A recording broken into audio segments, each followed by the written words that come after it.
أعوذ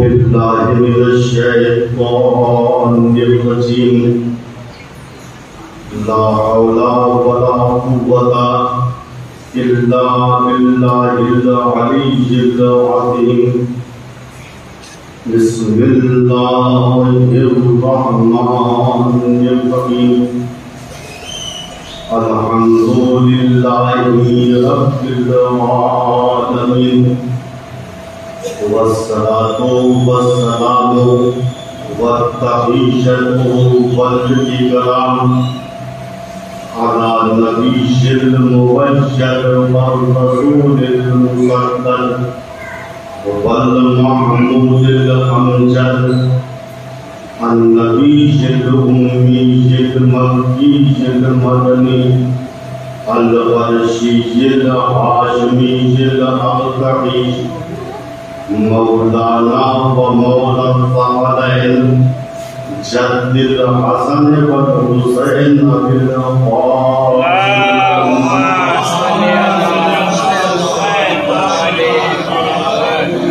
ثم الصلاة على آله الطيبين الطاهرين المعصومين المظلومين من الآن إلى قيام يوم الدين أما بعد فقد قال الله الحكيم بسم الله الرحمن الرحيم الذين يبلغون رسالات الله ويخشونه ولا يخشون أحدا إلا الله وكفى بالله حسيبا.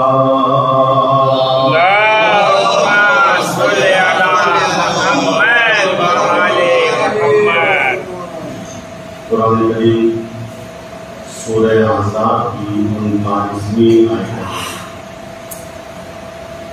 جس میں پروردگار عالم مدح و تعریف کرتا ہے ان افراد کی جو اللہ کے پیغام کو دوسروں تک پہنچاتے ہیں اور اپنے دل میں خوف خدا بھی رکھتے ہیں اور اللہ کے علاوہ کسی اور سے خوف نہیں تھا. اللہ ایسے لوگوں کے اجر و ثواب دینے کے لیے ساتھی. دیکھیے پیغام اسلام کو دوسروں تک منتقل کرنا یہ انبیاء اور رسول کا کام،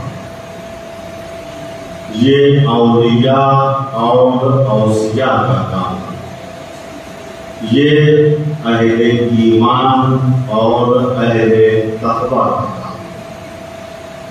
پیغام الہی میں سے ایک اہم پیغام جس پیغام کے لیے اللہ نے 1,24,000 انبیاء کو مبعوث کیا اور ہمارے پاس ہے، وہ پیغام ہے عدالت کا پیغام، وہ پیغام ہے انصاف کا پیغام. چنانچہ سورہ حدید میں ارشاد ہو رہا ہے لَقَدْ أَرْسَلْنَا رُسُلَنَا بِالْبَيِّنَاتِ وَأَنزَلْنَا مَعَهُمُ الْكِتَابَ وَالْمِيزَانَ لِيَقُومَ النَّاسُ بِالْقِسْطِ. دیکھو ہم نے رسولوں کو بھیجا بینات اور دلیلوں کے ساتھ اور ان کے ساتھ کتاب اور میزان کو نازل. جو رسول دلیلوں کے ساتھ آئے ہیں یہ ایک رسول کی بات نہیں، وہ سولانہ یہ رسولوں کی جمع. تمام انبیاء جو آئے ہیں وہ دعوی نبوت کے ساتھ دلیل نبوت بھی لائے تھے، معجزات بھی لائے تھے، اور اللہ نے ان کے ساتھ کتابوں کو نازل کیا اور میزان کو نازل کیا. میزان کے ظاہری معنی ہے ترازو، یعنی ناپنے کا آلہ، تولنے کا۔ کیوں بھیجا انبیاء و رسول کو؟ لِيَقُومَ النَّاسُ بِالْقِسْطِ، اللہ نے اس وجہ سے بھیجا تاکہ لوگوں کے درمیان عدالت قائم ہو۔ بہت اہم مقصد ہے قیام میں عدالت۔ 1,24,000 انبیاء کی بعثت کا مقصد قرآن نے عدالت کا اعلان کیا۔ یہ سب معاشرے میں عدل نافذ کرنے کے لیے آئے۔ اصول دین کی دوسری اصل کا نام عدالت ہے۔ اصول دین یعنی دین کی جڑیں کتنی ہیں؟ 5۔ اول توحید، دوسرے عدل، تیسرے نبوت، چوتھے امامت اور 5ویں قیامت۔ تو اصول دین کی دوسری اصل ہے عدل، یعنی عدل الہی، اللہ کو بھی مانتے ہیں اور اللہ کو عادل بھی مانتے ہیں۔ ہم کو عدلیہ کہا جاتا ہے، ہمارا نام کیا ہے؟ عدلیہ۔ یاد رکھیے گا، عرب اور غیر عرب میں ہمارے چند نام۔ بعض جگہ ہم کو امامیہ کہا جاتا ہے، ہم شیعوں کو کیا کہا جاتا ہے؟ امامیہ۔ امامیہ کیوں کہتے ہیں؟ اس وجہ سے کہتے ہیں چونکہ ہم 12 اماموں کے ماننے والے۔ بعض ممالک میں ہم کو جعفریہ کہا جاتا ہے، یہ مطلب جعفری سے تعلق رکھتے ہیں، وہ بھی جعفریہ ہیں۔ تو جعفریہ کیوں کہا جاتا ہے؟ چونکہ ہم نے فقہ کو، حلال و حرام کو امام جعفر صادق علیہ السلام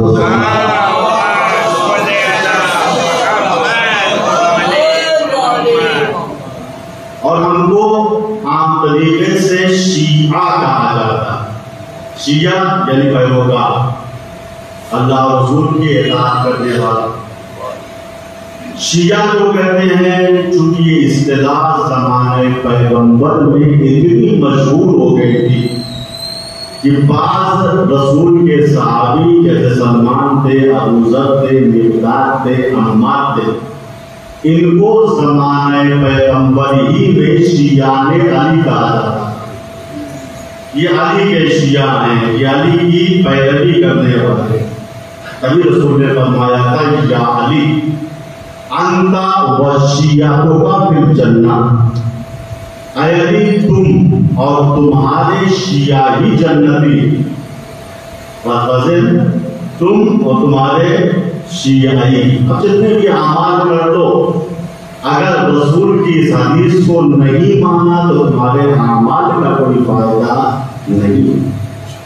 اسی طریقے سے جہاں کو شیعہ کہا جاتا ہے، جعفریہ کہا جاتا ہے، امامیہ کہا جاتا ہے، وہی علم کلام میں ہم کو عدلیہ کہا جاتا ہے۔ علم کلام کی کتاب جو اللہ کے بارے میں ہے، عقیدے کے بارے میں ہے، اس کو کھولیے آپ کو ملے گا۔ معتزلہ نے یہ کہا ہے، ایک درجے کا نام علمی فرقہ، اشاعرہ نے یہ کہا ہے اور عدلیہ یہ کہتے ہیں۔ جہاں یہ بات ہے کہ عدلیہ یہ کہتے ہیں یعنی شیعہ علماء یہ کہتے ہیں، ان کا نظریہ ہے۔ عدالت کے معنی ہے اعطاء کل ذی حق حق، اعطاء عطا کرنا۔ عدالت کے معنی ہے کہ حق صاحب حق کو اس کا حق دے دینا، یہ ہے عدالت۔ بات بات ہے، عدالت کے معنی کیا ہے؟ ہر حقدار کو اس کا حق دے دینا۔ اور عدالت کے دوسرے معنی ہے وضع کل شیء فی موضعہ، ہر چیز کو اس کی جگہ پہ رکھ دینا، بے ترتیبی نہ کرنا، یہ ہے عدالت۔ اور اگر ہر انسان کو اس کا حق مل جائے تو سارا جھگڑا ختم ہو جاتا ہے۔ جملے بنتی ہیں، اجتماعات ہوتے ہیں، اب وہاں عورتوں کی تقسیم ہوتی ہے، یہ خزانچی ہیں، یہ صدر ہیں، یہ سیکریٹری ہیں، یہ صاحب بیان، پھر جھگڑا شروع ہو جاتا ہے۔ صدر ہم بنیں گے، سیکریٹری ہم بنیں گے، خزانچی ہم بنیں گے۔ کیوں؟ ہوتا یہ ہے عام طریقے سے بنانے والے یہ چاہتے ہیں کہ انجمن میں سارے افراد میرے ہی خاندان کو، چاہے صلاحیت ہو چاہے صلاحیت نہ ہو۔ صدر کو ان کو بنایا کا بڑے بھائی ہیں، خزانچی ان کو کیوں بنایا کا چچا، صاحب بیان ان کو کیوں بنایا کا اسے اچھی آواز بنانے کی ہے، کہ یہ بھی اپنے ہی خاندان کے ہیں۔ جہاں ظلم ہوتا ہے، بے ترتیبی ہوتی ہے، آزاد کو حق نہیں ملتا، وہی جھگڑا شروع ہو جاتا۔ لہذا عدالت کا سب سے بڑا فائدہ یہ ہے کہ عدالت سے معاشرے میں خوشحالی رہتی، ظلم سے معاشرے میں بدحالی رہتی۔ اگر ہر ایک کو اس کا حق مل جائے تو جھگڑا ہی نہیں ہوگا۔ جو صدر بننے کے لائق ہے اسے صدر بنا، جو سیکریٹری بننے کے لائق ہے اسے سیکریٹری بنا، جو خزانچی بننے کے لائق ہے اسے خزانچی بناؤ، جو کچھ بننے کے لائق ہے اسے بناؤ، جو بننے کے لائق نہیں ہے اسے کچھ نہ بناؤ۔ یہ ہے عدالت۔ ہر صاحب حق کو اس کا حق دینا، اور جہاں عدالت ہوتی ہے وہاں معاشرے میں خوشحالی ہوتی ہے۔ ہر ایک کو جب حق مل گیا تو ہر ایک گھر سے مسکراتے ہوئے نکلے گا، معاشرے میں امنیت رہے گی، چہرے پہ مسکراہٹ رہے گی، اختلافات ختم ہو جائیں گے، چونکہ ظلم تباہی اور بربادی لاتا ہے۔ توریت کے جملے ہیں، ہر آن کے ستم کی بنیاد خانعش ویران میشود۔ ہر وہ آدمی جو ستم کرتا ہے، ظلم کرتا ہے، اس کا گھر ویران ہو جاتا ہے۔ گھر رہتا ہے مگر صاحب خانہ نہیں رہتا۔ ہر آن کے ستم کی بنیاد خانعش ویران میشود۔ جو انسان ظلم و ستم کرتا ہے اس کا گھر ویران ہو جاتا ہے، تباہ و برباد ہو جاتا ہے۔ قرآن نے سورہ نمل حضرت صالح کی ظالم قوم کی طرف اشارہ کرتے ہوئے کہا، جناب صالح کی قوم کو تھی جنہوں نے جناب صالح سے معجزہ مانگا۔ معجزے میں اللہ نے ایک اٹھنی کو پہاڑ سے پیدا کیا، اس کا جسہ بڑا عظیم تھا۔ قوم صالح نے اس معجزے کو نہیں مانا، آخر میں اونٹنی کو قے کر دیا، قتل کر دیا، مار دیا، ان پہ عذاب الہی آ گیا۔ قرآن کریم سورہ نمل نے ان کے گھروں کی طرف اشارہ کرتے ہوئے کہا، فَتِلْكَ وُجُوهُمْ خَاوِيَةً بِمَا ظَلَمُوا۔ یہ جو اجڑے ہوئے گھر قوم صالح کے دیکھ رہے ہو، بِمَا ظَلَمُوا، یہ گھر اس لیے اجڑ گئے چونکہ گھر کے رہنے والے ظالم لوگ تھے۔ ظلم کا نتیجہ تباہی اور بربادی ہے۔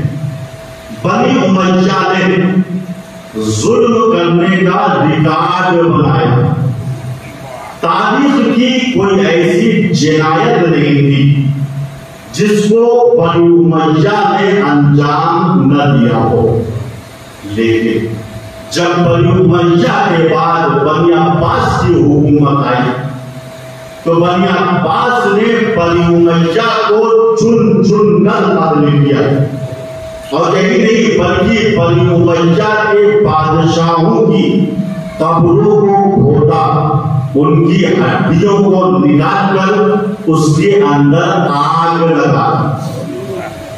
یہ ہے ظلم کا نتیجہ۔ ظالم قرآن کے لحاظ سے لعنتی ہوتا ہے۔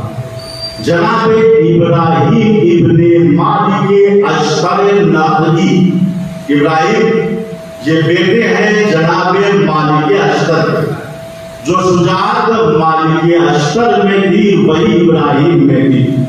یہ کوفے میں جب نکلتے تھے تو کھلے عام حجاج ابن یوسف پہ لعنت کرتے تھے. حجاج ابن یوسف یہ گورنر تھا اور اس کا ظلم یہاں تک پہنچا کہ اس نے میدان جنگ سے باہر، یہ میدان جنگ کی بات نہیں کرتا، میدان جنگ سے باہر اس ملعون نے 1,20,000 شیعوں کو قتل کیا تھا.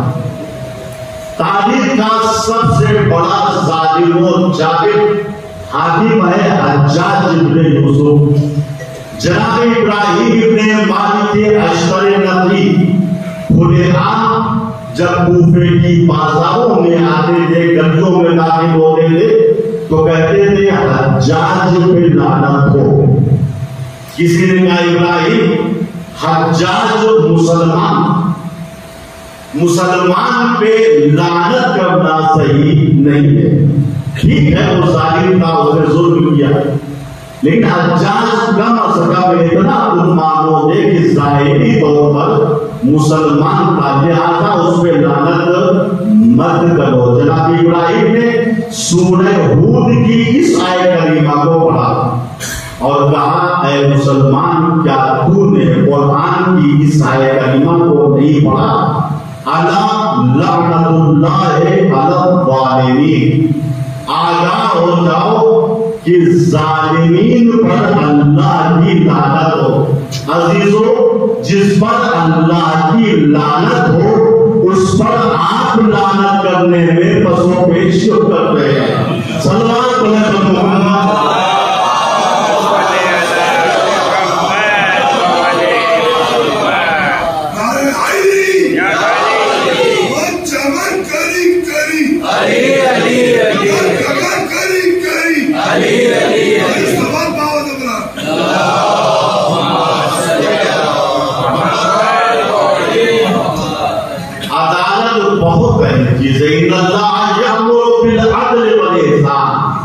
قرآن آواز دے رہا ہے، دیکھو اللہ تمہیں امر کر رہا ہے، حکم دے رہا ہے، کہے گا عدالت کا، احسان کا، نیکی کا.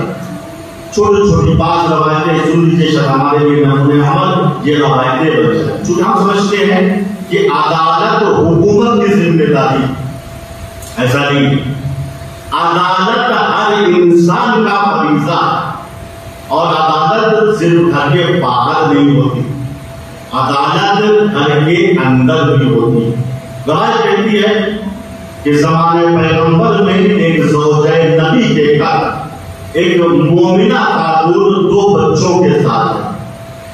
اس زوجہ نبی نے بطور ضیافت اس کے سامنے تشتری میں 3 خرمے رکھی. جیسے ہمارے یہاں مہمان آتے ہیں تو چائے جامور وغیرہ ہم پیش کرتے ہیں. اس زمانے میں یہ چیزیں نہیں تھی. خرما بہترین چیز تھا ضیافت کے لیے. اس زوجہ نبی نے مومنہ کے سامنے 3 خرمے رکھی. مومنہ نے پہلے 2 خرموں کو اٹھایا، ایک خرما بڑے بیٹے کو دیا، دوسرا چھوٹے بیٹے کو. جب دونوں بچے خرما کھا چکے تو تیسرا خرما اٹھایا، اس کو آدھا کیا، آدھا اس کو دیا، آدھا اس کو دیا.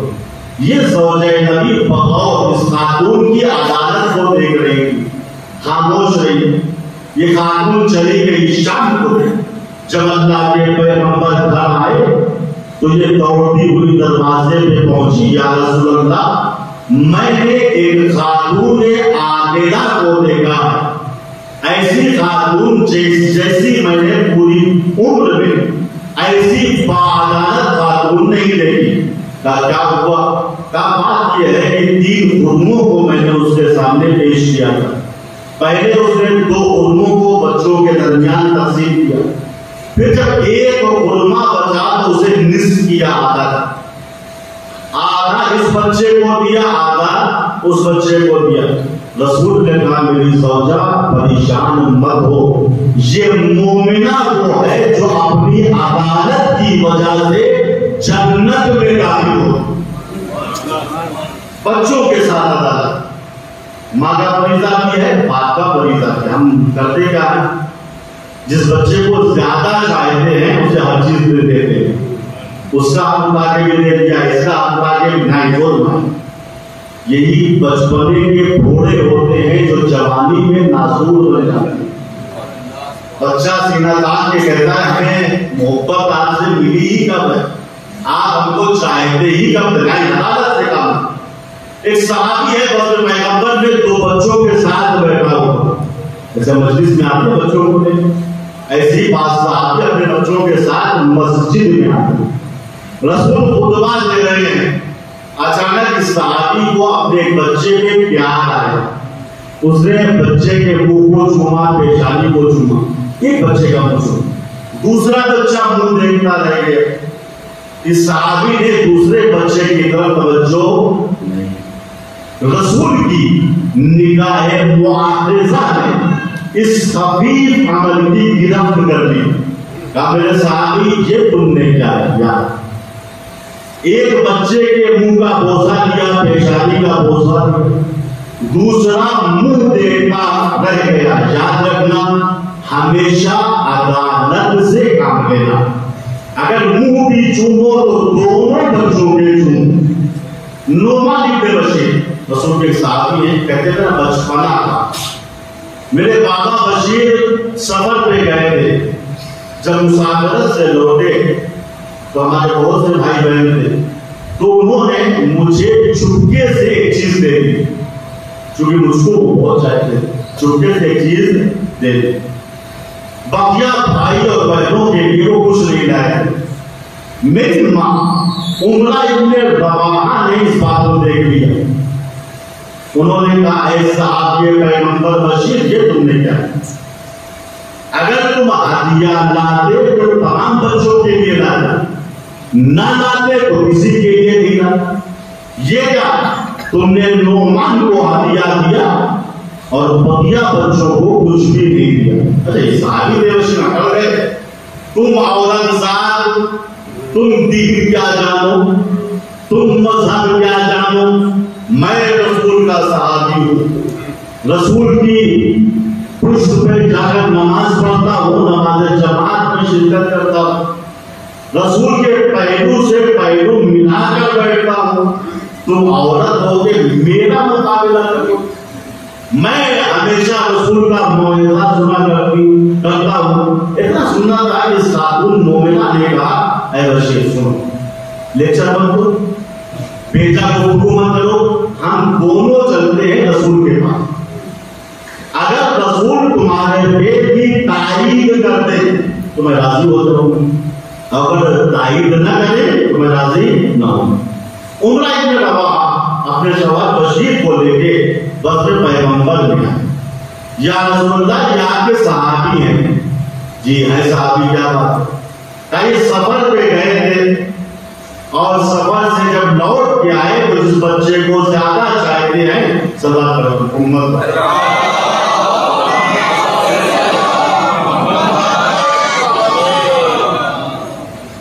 یہ آپ کے صحابی ہیں، سفر پہ گئے تھے، جب لوٹ کے آئے ہیں تو انہوں نے اپنے اس فرزند کو جس کو یہ زیادہ چاہتے اسے ہدیہ دیا ہے، گفٹ دیا ہے، تحفہ دیا۔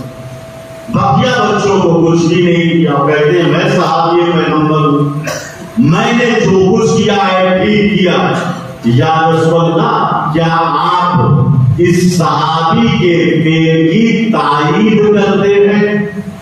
رسول بشیر کی طرف مخاطب ہوئے اور کہا اے بشیر میں تیرے ظالمانہ پیر کی تائید نہیں کر سکتا، یہ تم نے ظلم کیا ہے بچوں پر، اگر ہدیہ دینا تھا تو سب کو دیتے، انصاف دیجئے جو رسول صحابی کے ظالمانہ پیر کی تائید نہ کرے وہ کسی ظالم کو اپنا خلیفہ کیسے بنا سکتا ہے؟ صلوات پڑھے گا محمد۔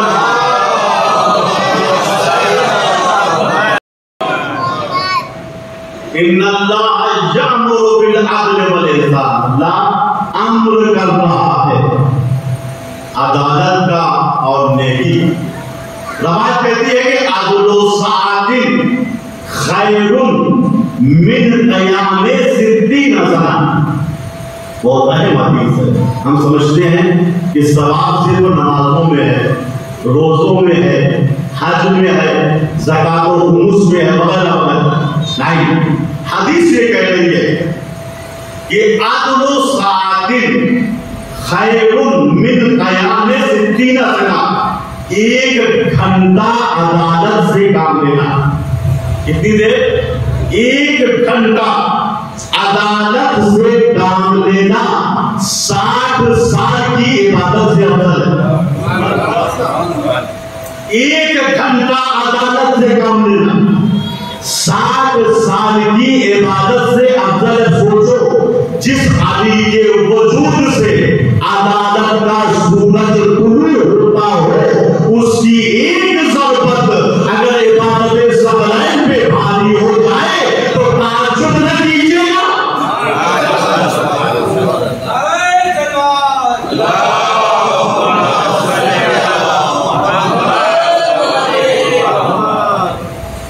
علی نے پوری عمر عدالت سے کام لیا. مشہور جملہ ہے نا بہت عجیب کا، قتل علی لشدت عدلہ. جانتے ہو علی کیوں قتل ہوئے؟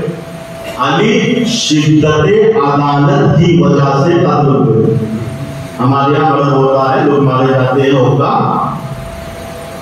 پبلک یہ کہتی ہے بھیا اچھا ہوا جب سے آئے تھے ہماری ناکوں میں دم کر دیا تھا، وعدہ کچھ دیا تھا اور فیل میں کچھ تھے، ایک وعدے کو بھی نہیں. اچھا وہ ظالم تھے، پریشان کر دیا تھا، لیکن یہ علی کا کمال تھا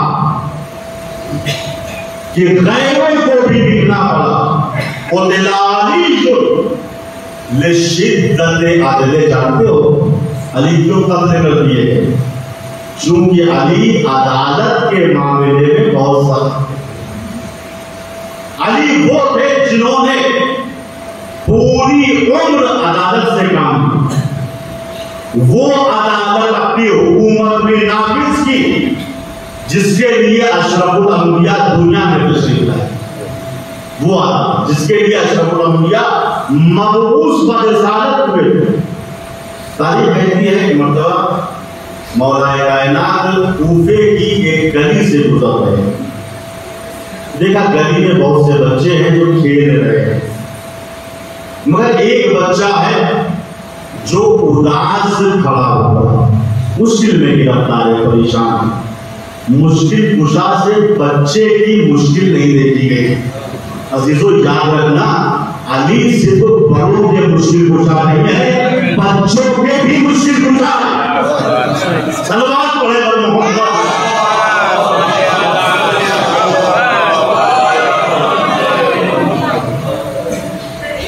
مولا جب دیکھتے ہیں کہ یہ بچہ مشکل میں گرفتار ہے، افسردہ ہے، پریشان ہے، بچے کے قریب آیا، سر پہ دست شفقت پھیلا، پوچھا برخوردار تمہارا نام کیا ہے؟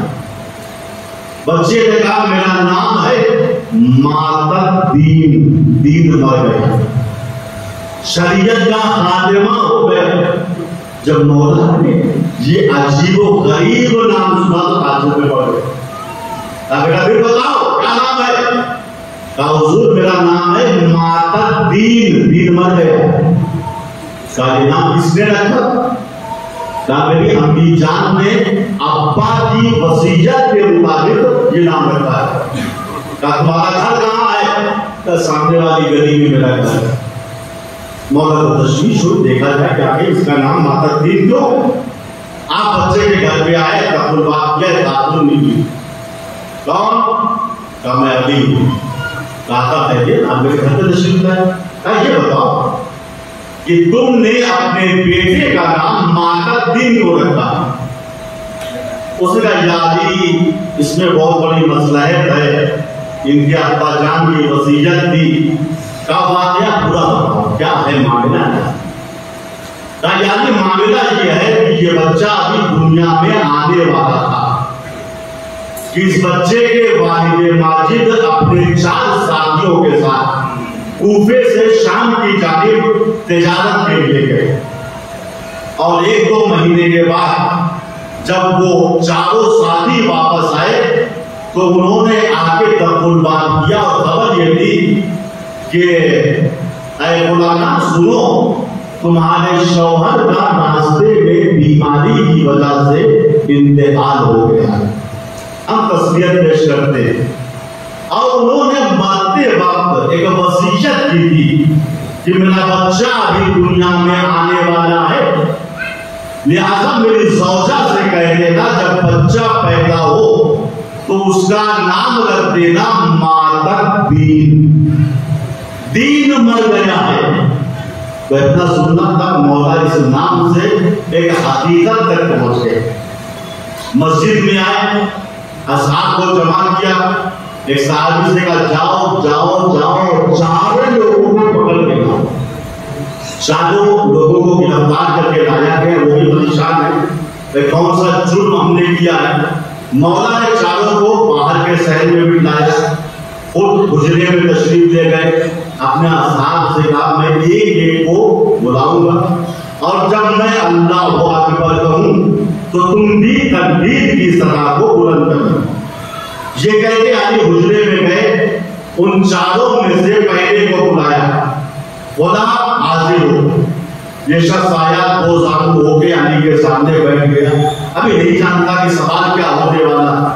اچانک علی نے اس شخص سے پوچھا، اے شخص بتا کہ تو نے ماتت دین کے والد کو کس طریقے سے قتل کیا؟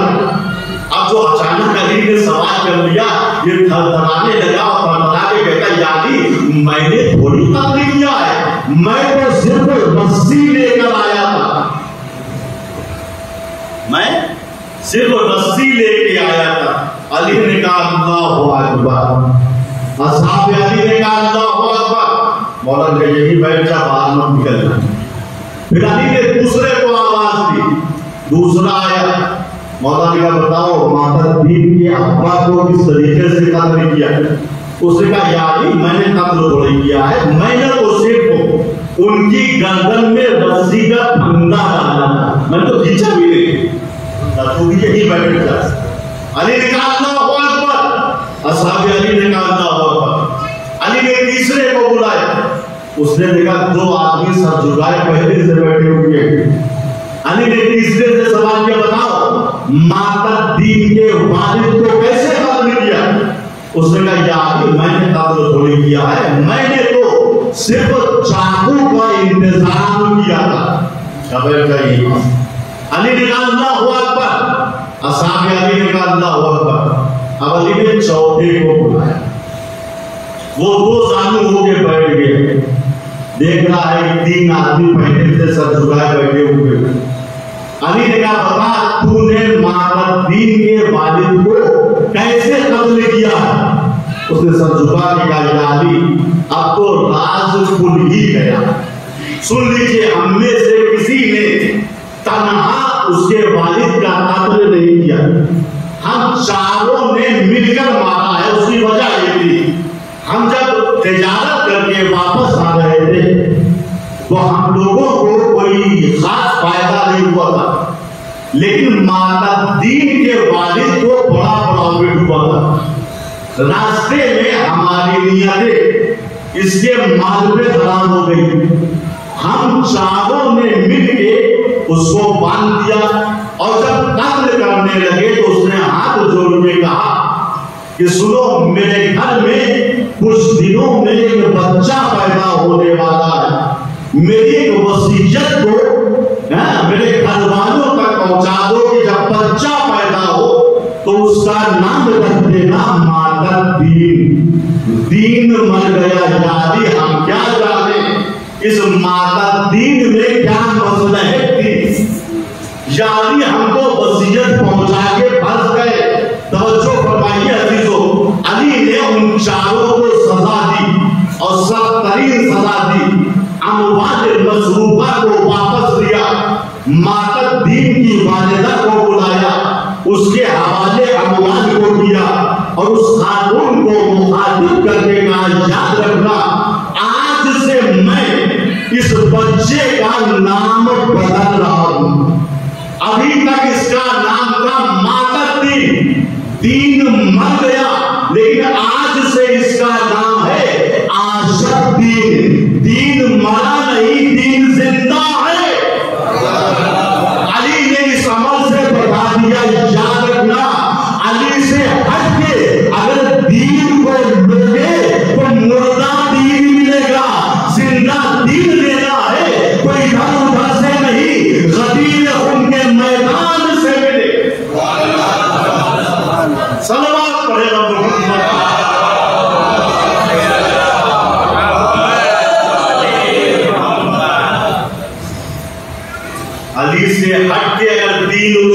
مذہب لوگے تو وہ دین زندہ دین نہ ہوگا، مردہ دین ہوگا۔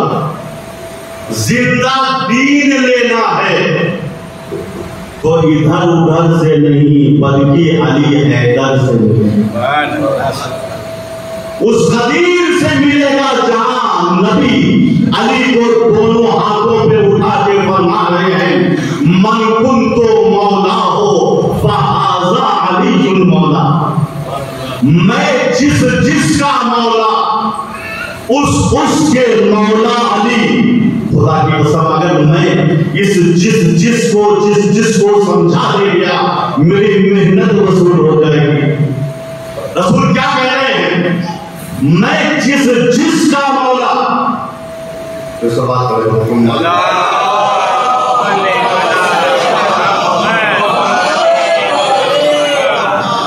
رسول کیا کہہ رہے ہیں؟ میں جس کا مولا، میں جس کا مولا، اس کے مولا علی۔ رسول کس کے مولا ہے؟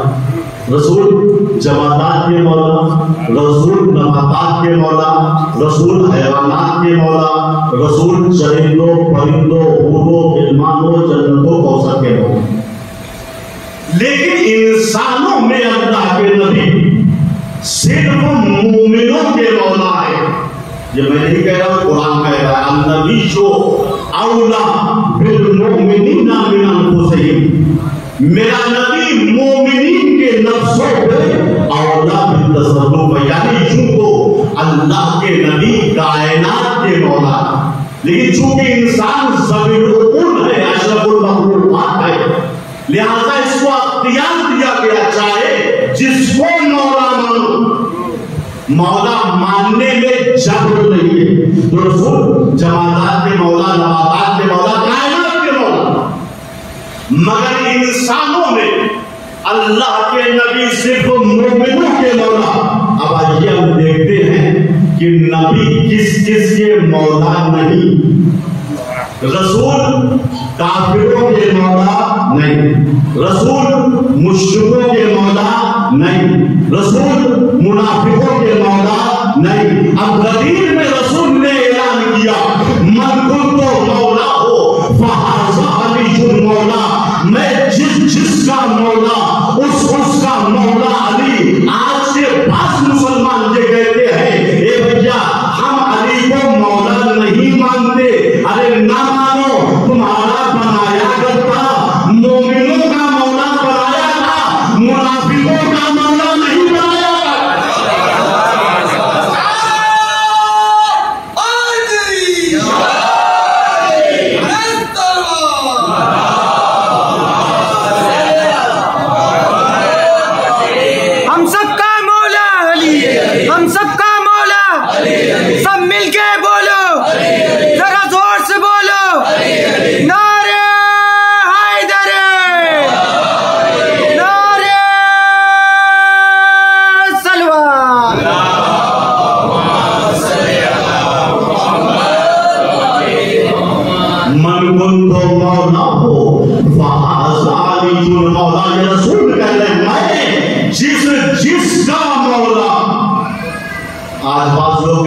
مولا کے بہت سے معنی ہیں۔ لوگوں کو آگے دیکھیے، مولا کے معنی جہاں اولا بالتصرف کیا ہے وہاں مولا کے معنی دوست کے بھی ہیں، مولا کے معنی ہم پیمان کے بھی ہیں، مولا کے معنی غلام کے بھی۔ نہ جانے پیغمبر نے غدیر میں علی کو اس معنی میں مولا بنایا۔ یہ رسول ہیں، اولولا ہیں۔ رسول نے یہ کہا کہ علی کو مولا بنا دیں، رسول نے تو یہ کہا میں جس کا مولا، جس معنی میں نبی مولا ہے اسی معنی میں علی مولا۔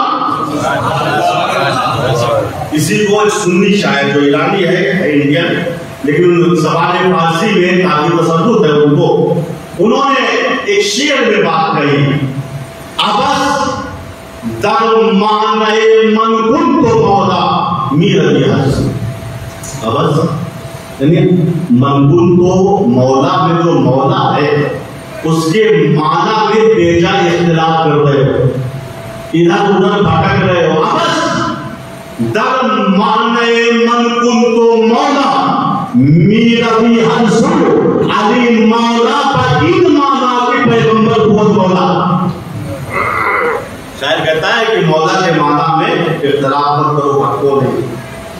علی اسی معنی میں مولا ہے جس معنی میں نبی مولا ہے.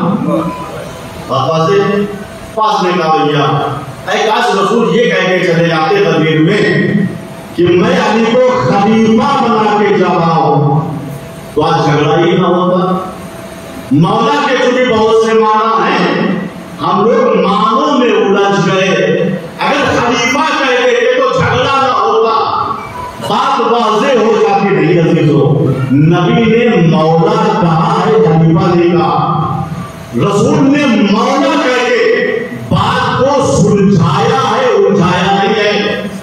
چونکہ رسول اگر غدیر میں کہتے کہ میں علی کو خلیفہ بنا کے جا رہا ہوں تو آج بعض لوگ یہ کہتے کہ بھیا ہم تو علی کو خلیفہ مانتے ہی ہیں.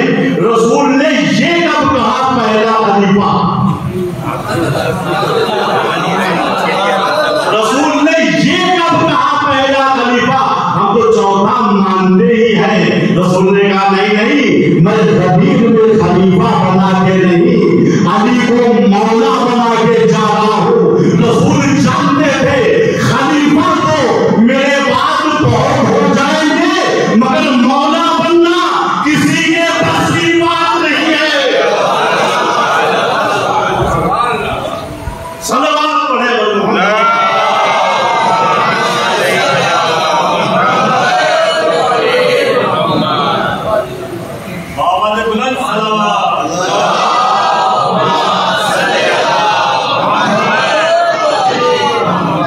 من کو تو مولا ہو بازاری جو مولا میں جس کا مولا اس کے مولا علی. میں سمجھتا ہوں غدیر کے میدان میں یہ منافقوں کو چیلنج دیا گیا. منافقوں اگر تمہارے بس میں ہے تو علی جیسا مولا بنا کے لاؤ. اسلام کے دو چیلنج ہیں.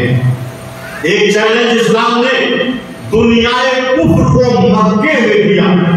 قرآن کے بارے میں وَإِن كُنتُمْ فِي رَيْبٍ مِّمَّا نَزَّلْنَا عَلَىٰ عَبْدِنَا فَأْتُوا بِسُورَةٍ مِّن مِّثْلِهِ وَادْعُوا شُهَدَاءَكُم مِّن دُونِ اللَّهِ إِن كُنتُمْ صَادِقِينَ فَإِن لَّمْ تَفْعَلُوا وَلَن تَفْعَلُوا فَاتَّقُوا النَّارَ الَّتِي وَقُودُهَا النَّاسُ وَالْحِجَارَةُ أُعِدَّتْ لِلْكَافِرِينَ. اے دشمنان اسلام اگر تمہیں قرآن کے کلام الہی ہونے میں شک ہے تو اس کا مثل ایک سورہ بنا کے لاؤ. پورا قرآن نہیں ایک سورہ اس جیسا بنا کے لاؤ. اور اللہ کے علاوہ جس کو چاہو بطور گواہ بلا. پھر قرآن نے پلٹ کے کہا فَإِن لَّمْ تَفْعَلُوا تم ایسا کر ہی نہیں سکتے ہو. قرآن کے ایک سورہ کا جواب نہیں آ سکتے ہو. قرآن جیسا سورہ نہیں بنا سکتے ہو. فَإِن لَّمْ تَفْعَلُوا وَلَن تَفْعَلُوا بھائی ایسا کر ہی نہیں سکتے ہو. فَاتَّقُوا النَّارَ الَّتِي وَقُودُهَا النَّاسُ وَالْحِجَارَةُ أُعِدَّتْ لِلْكَافِرِينَ. جب ایسا نہیں کر سکتے ہو تو ڈرو اس آگ سے جس کا ایندھن گنہگار انسان ہوں گے اور پتھر کے خدا ہوں گے. توجہ قرآن نے 1400 سال پہلے مکے میں کافروں کو یہ چیلنج دیا اے دشمنان دین اگر تمہارے بس میں ہے تو قرآن جیسا ایک سورہ بنا کے لاؤ. رسول نے غدیر خون کے میدان میں منافقوں کو چیلنج دیا اے منافقوں اگر تمہارے بس میں ہے تو علی جیسا مولا بنا کے لاؤ. مجھے معاف دیجیے گا 1400 سال گزر گئے نہ کافر قرآن جیسی کتاب لا سکے اور نہ منافق علی جیسا مولا بنا.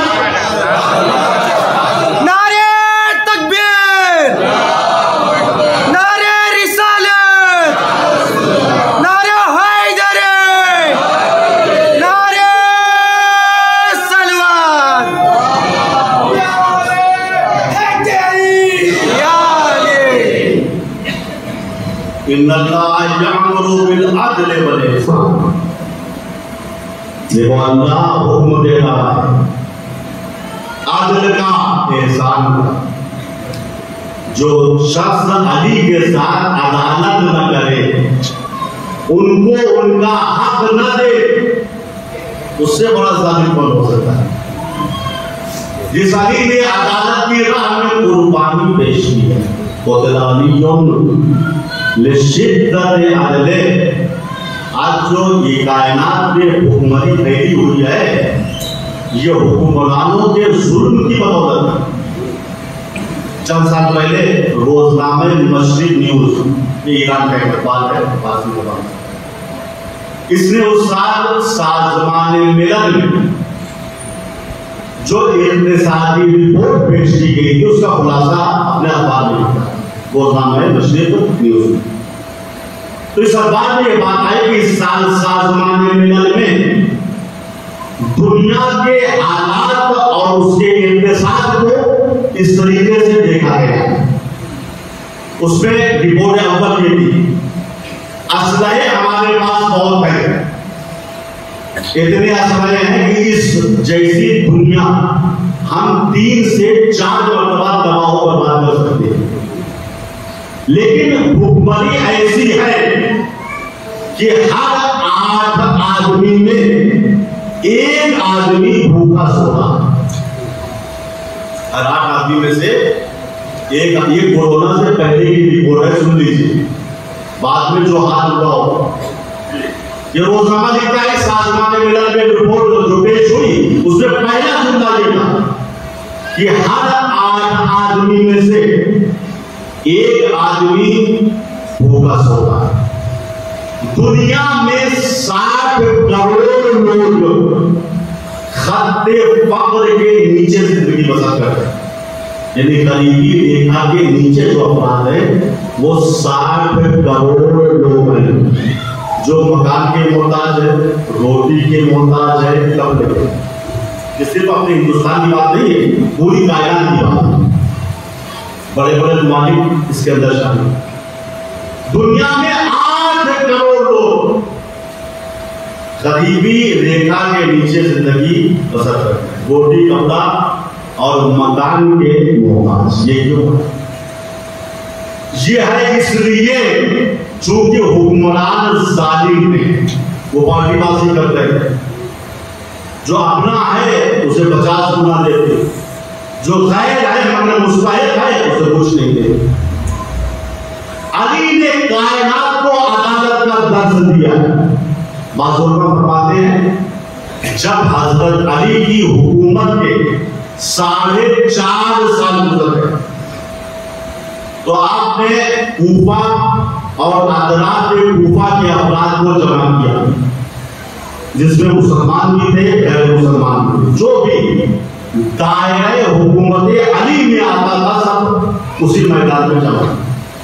حضرت علی ایک اونچائی میں گئے، خطبہ دیا.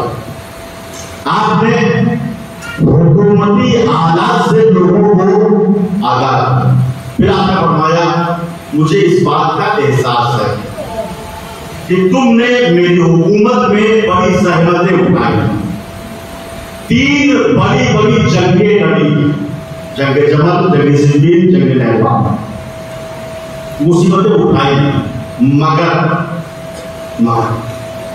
میرے دائرے حکومت میں کوئی ایسا آدمی اگر تم کو ملے جس کے پاس رہنے کے لیے مکان نہ ہو، کھانے کے لیے اناج نہ ہو، اس کے بدن پہ لباس و کپڑا نہ ہو، تو مجھے بتا. تم نے سختیاں اٹھائی ہیں، پریشانیاں اٹھائی ہیں، لیکن اس 4.5 سال کی میری حکومت میں بتاؤ کوئی بغیر مکان کے ہے؟ کوئی بھوکا تم کو نظر آ رہا ہے؟ کسی کے پاس ایسا ہے کیا اناج نہ ہو، بندن نہ ہو؟ کیا کوئی بغیرہ تم کو نظر آ رہا ہے؟ سب یہ علی صحیح کہہ رہے ہو. تم نے غربت کا خاتمہ کر دیا، تم نے غربت کا خاتمہ کر دیا. ہم سب کے پاس مکان ہے، تعمیر تھا، ہم سب کے جسموں پر لباس ہے، ہمارے گھروں میں کافی مقدار میں کھانے کے لیے اناج موجود۔ جب علی نے سب سے اعتراف لے لیا کہ کوئی بھوکا نہیں ہے، کوئی برہنہ نہیں ہے، کوئی بے مکان نہیں، تو آپ نے فرمایا سنو، اب اپنی چھٹی ہوئی نظروں کو میری طرف اٹھاؤ۔ لوگوں نے نظریں اٹھائی، جاتی کیا دکھانا چاہتے ہو؟ کہا سنو، یہ وہ قمیص ہے جس کو میں 4.5 سال پہلے پہن کر مدینے سے کوفے آیا۔ میں نے تمہاری زندگیوں کو بدل دیا مگر اپنے لباس کو نہیں بدلا۔ ایسا باعدل اور رحمدار عادل حاکم ہو تو اسے جانشین رحمت للعالمین کہتے ہیں۔ صلوات پڑھیں محمد۔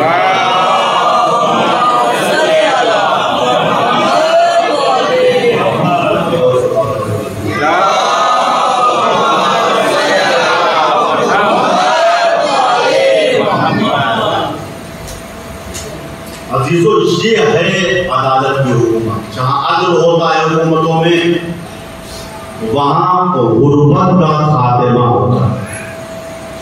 علی نے، اولاد علی نے عدالت کو بچانے کے لیے قربانیاں دی۔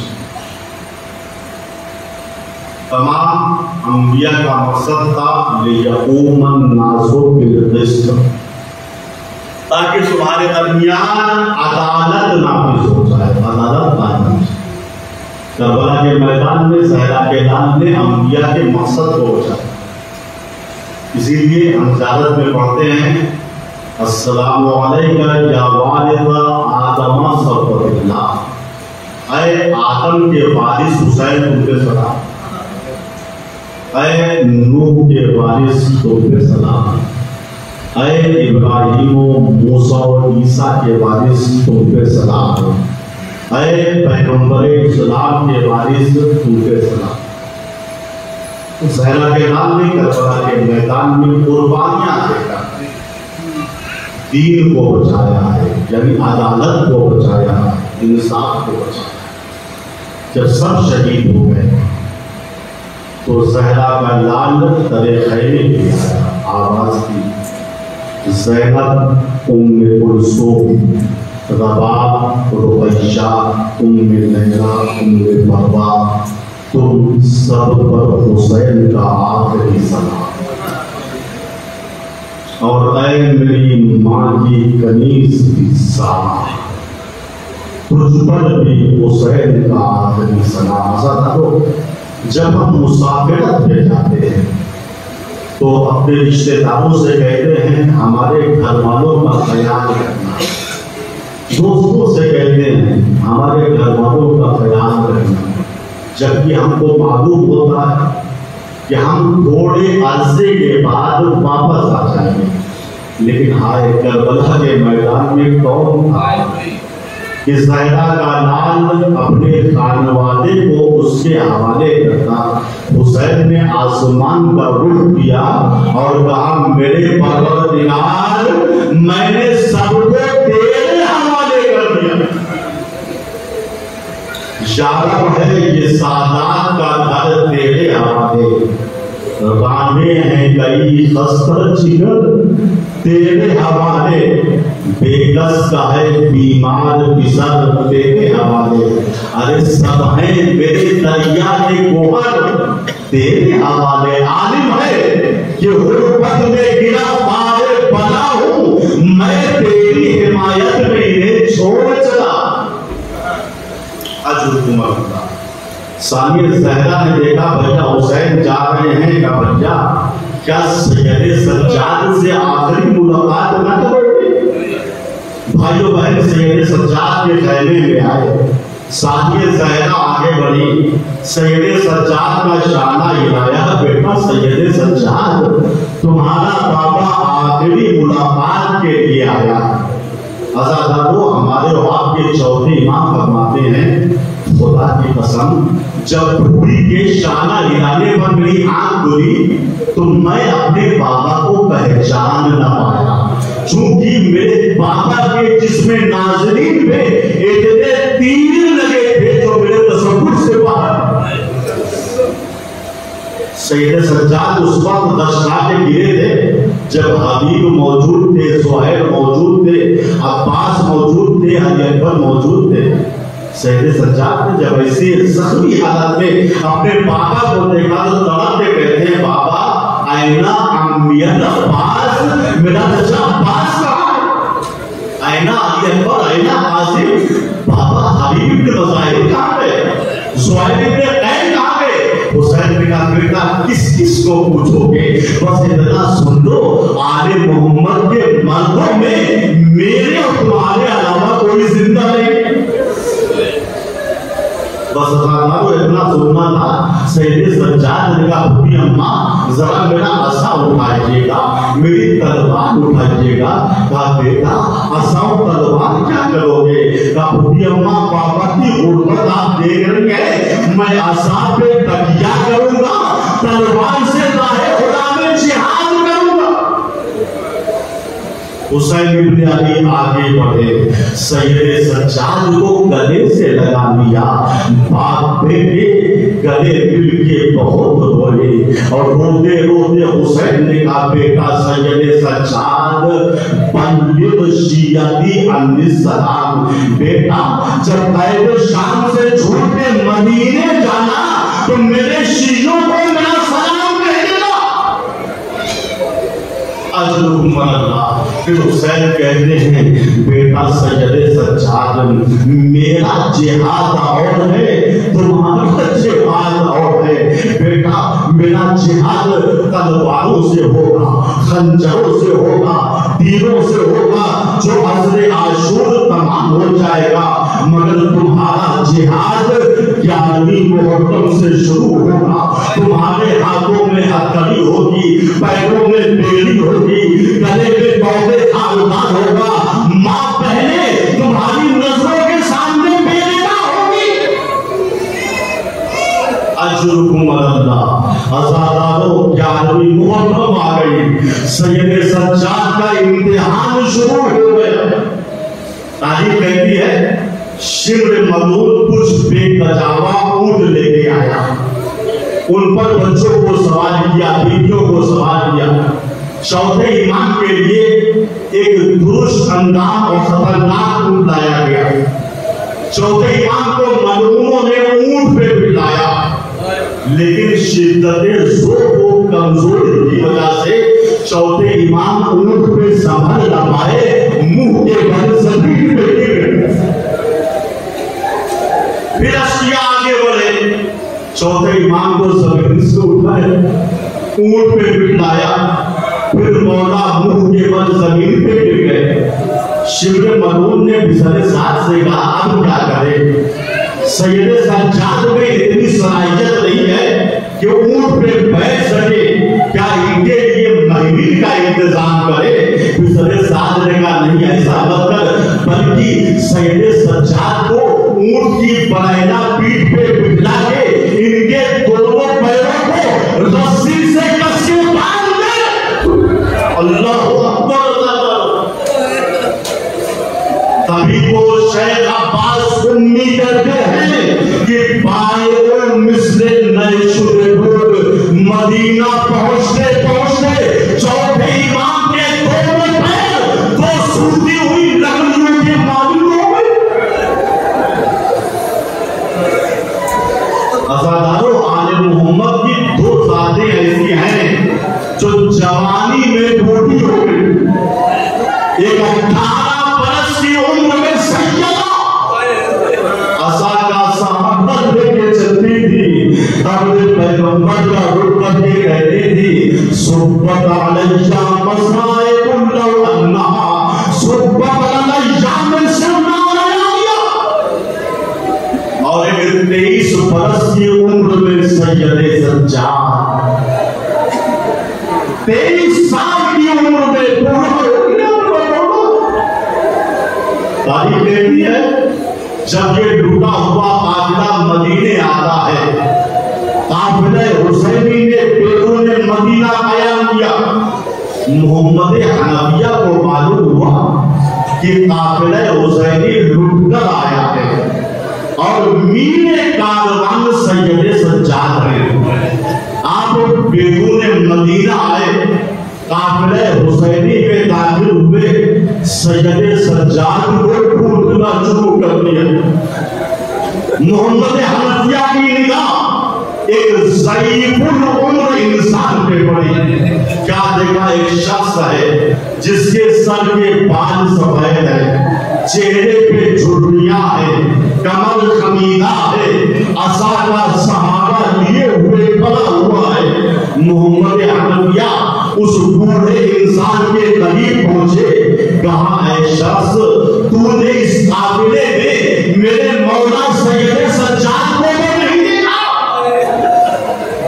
بس سید سجاد سمجھ گئے کہ محمد حنفیہ نے مجھ کو پہچانا نہیں. سید سجاد نے نظریں اٹھائی, غضب ہو گیا چچا, شامیوں نے نہیں پہچانا کوئی بات نہیں, کوفیوں نے نہیں پہچانا کوئی بات نہیں, چچا آپ نے بھی بھتیجے کو نہ پہچانا. محمد حنفیہ گھبراتے کہتے بیٹا, اتنے قلیل عرصے میں تمہارا یہ عالم, چہرے میں جھرریاں ہو گئی, کمر خمیدہ ہو گئی, بال سفید ہو گئے. سید سجاد نے روتے کہا میرے چچا کچھ نہ پوچھئے, ہم کربلا میں اجل گئے. چچا بابا کو شہید کر دیا گیا, چچا خیموں میں آگ لگائی گئی, چچا ہم کو اسیر کر کے تیار بنایا پھرایا گیا. محمد حنفیہ جوش محبت میں آگے بڑھتے ہیں, چاہتے ہیں سید سجاد کو گلے سے لگا لے. سید سجاد پیچھے ہٹ گئے. محمد حنفیہ کا چہرہ اتر گیا, رو کر کہنے لگے سید سجاد, میرے بھائی حسین کی شہادت کیا ہوئی؟ ایسا لگتا ہے تم میرے گلے سے لگنا نہیں چاہ رہے ہو. سید سجاد نے روتے ہوئے کہا چچا بات یہ نہیں ہے کہ میں گلے سے لگنا نہیں چاہتا, بلکہ بات یہ ہے بابا کی شہادت کے بعد پونے خاردار میرے گلے میں ڈالا گیا. چچا میرا گلا زخمی ہے, میں گلے نہیں کر سکتا.